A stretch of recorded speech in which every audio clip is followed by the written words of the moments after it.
tenga listo el tinto que ya vienen los huevos revueltos y con la receta de la tecnocracia, ese término que define molestias del presidente con algunos cargos en su gobierno. Desde la redacción de La Silla Vacía, yo soy Tatiana Duque. Es martes 5 de marzo. Hoy se posicionan el ex senador Gustavo Bolívar en Prosperidad Social, el ex concejal Carlos Carrillo en la Dirección de Gestión del Riesgo y el expresidente del Senado Alexander López en Planeación Nacional.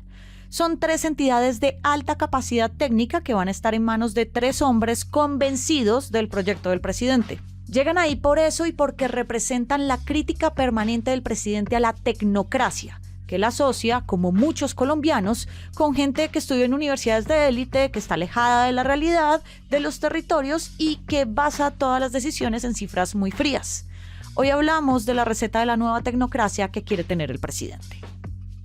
Andrés Mejía es filósofo, es consultor y comentarista radial. Lo puede escuchar en el podcast Terrenal. Muchas gracias por pasar por acá. Muy buenos días a toda la gente que nos está oyendo en este momento. ¿Cuál es esa idea generalizada de lo que es ser un tecnócrata en Colombia? Mira, yo creo, Tatiana, que esa idea de lo que es un tecnócrata en Colombia viene de hace, digamos, más o menos las últimas décadas. A partir del gobierno de Lleras Restrepo, empezó la costumbre de que hubiera ciertas áreas del gobierno nacional cuya dirección y cuya ejecución estuviera reservada a personas que tenían mucha preparación académica, particularmente, pero no únicamente, en temas de economía. Y entonces se fue construyendo en Colombia la imagen, que es la que está hoy un poco en cuestionamiento, de que ciertos cargos en ciertos sectores del gobierno deberían estar reservados para ese tipo de personas que vinieran o de la academia o del sector privado o de organismos multilaterales, etcétera. Desde esa época se quiso establecer una especie de muralla de separación entre lo técnico y lo político que de una u otra manera, siendo jamás una muralla perfecta, ha existido en estas últimas décadas en la administración pública en Colombia. En particular, ese ideal de la tecnocracia colombiana ha estado vinculado a 2 entidades que son el Departamento Nacional de Planeación y el Ministerio de Hacienda. No estoy haciéndome vocero de esa tesis, estoy diciendo es el ideal con el que esa organización tecnocrática se fue desarrollando en Colombia. Sí, yo no te estoy invitando por eso, sino porque tú has observado por muchos años a esta tecnocracia, pero tener a un tecnócrata en un cargo, en una entidad, ¿sí garantiza una buena ejecución de recursos públicos?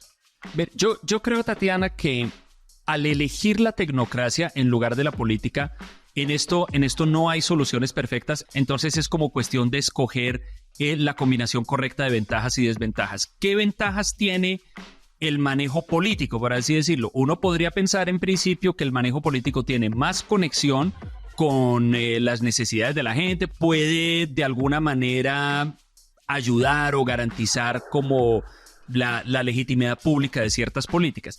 Por el otro lado, pues el manejo político tiene el problema de que usualmente viene asociado con malos ejercicios de priorización, malos ejercicios de gasto y en algunas ocasiones con corrupción o sin llegar al punto de corrupción, de la típica corrupción de se robaron la plata o comisionaron en los contratos, simplemente de direccionamiento del gasto hacia grupos de interés político o hacia intereses de los políticos. La impresión mía es la tecnocracia en Colombia ha garantizado una mejor calidad en general de las políticas públicas.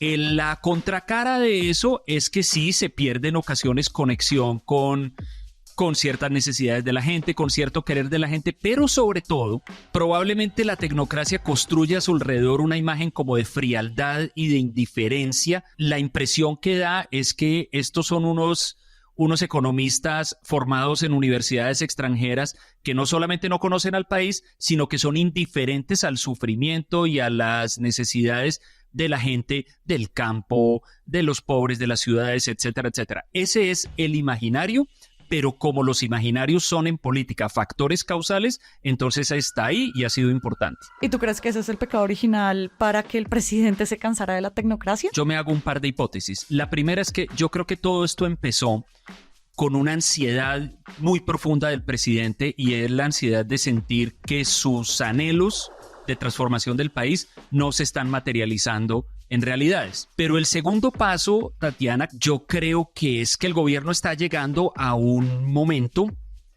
en el que, por un lado, el presidente prefiere gobernar por encima de todo con personas que le sean leales y que él considere entienden su manera de pensar.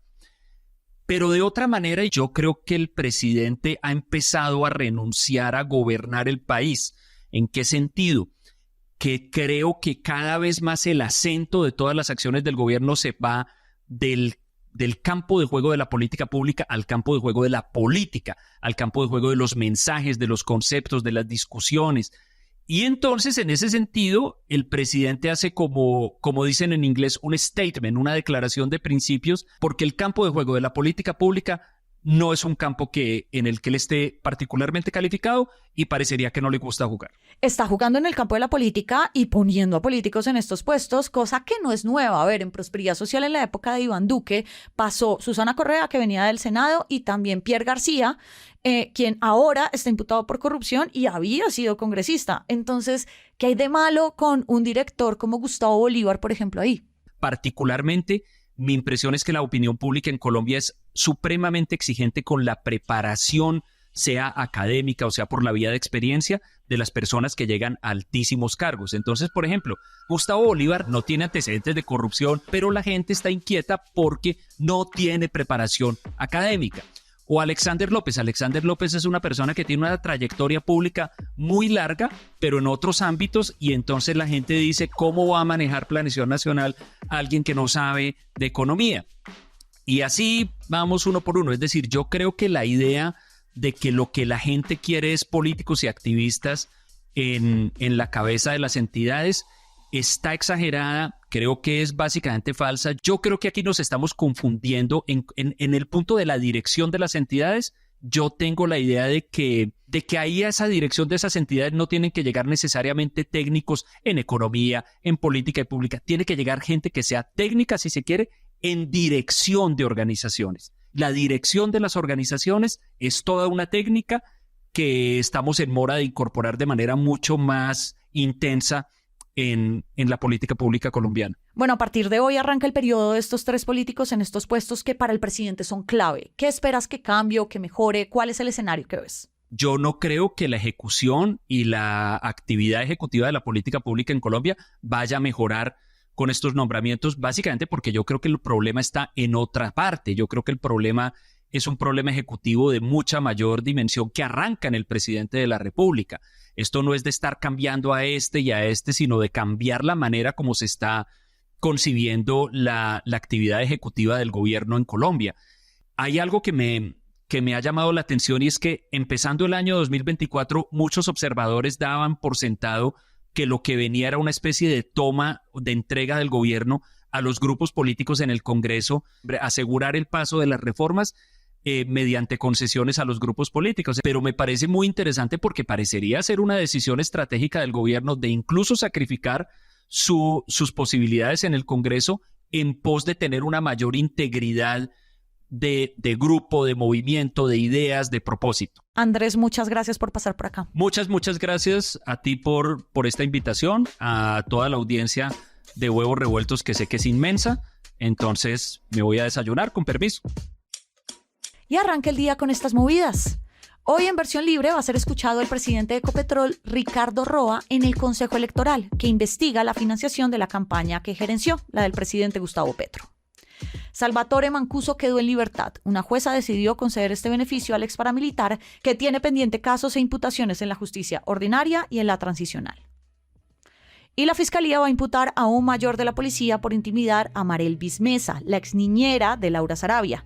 Ese policía le habría dicho que iría a la cárcel por la plata que desapareció de la casa de la funcionaria.